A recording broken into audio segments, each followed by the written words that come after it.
Hello viewers, আসসালামু আলাইকুম।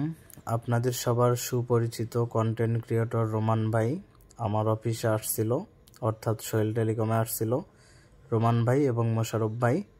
তো তারপর আমরা একসাথে অনেক সময় কাটাইলাম, অনেক সময় গল্প করলাম, হাসাহাসি, যাই হোক।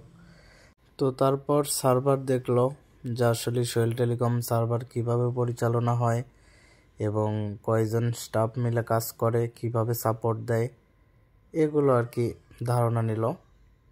উনি আসলে একটা বিষয়ে অবাক, সার্ভার কিভাবে অটোমেটিক কাজ করে তা নিজে খুবই ভালোভাবে দেখেন, অনেক কাছে এসে দেখলো যে আসলে সার্ভারটা কিভাবে অটোমেটিক কাজ করে, ফোনগুলো কিভাবে অটোমেটিক কাজ করে। যাই হোক, এগুলো মোটামুটি কিছু সময় দেখলো, কিছু জিনিস একটু বুঝে নেওয়ার চেষ্টা করলো।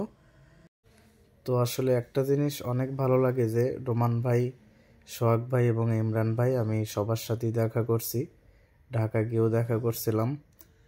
তো মূলত এনারা এত বিজি মানুষ, তারপরেও এনাদের সাথে একটু সময় মিশে বুঝতে পারছি কত ফ্রেশ মন মানসিকতা। তো আমার অফিসে এসেও মোটামুটি 30 মিনিটের মতো গল্প করা হয়েছে। তো এরপরে আমার অফিসে ইমরান ভাই, সোহাগ ভাইও আসবে ইনশাল্লাহ। তো আপনারা যারা যারা দেখা করতে চান ইনশাল্লাহ দেখা করতে পারবেন, কারণ আমি এরপরে ফেসবুকে আগেই জানিয়ে দিব। তো ঠিক আছে, সবাই ভালো থাকেন, আল্লাহ হাফেজ।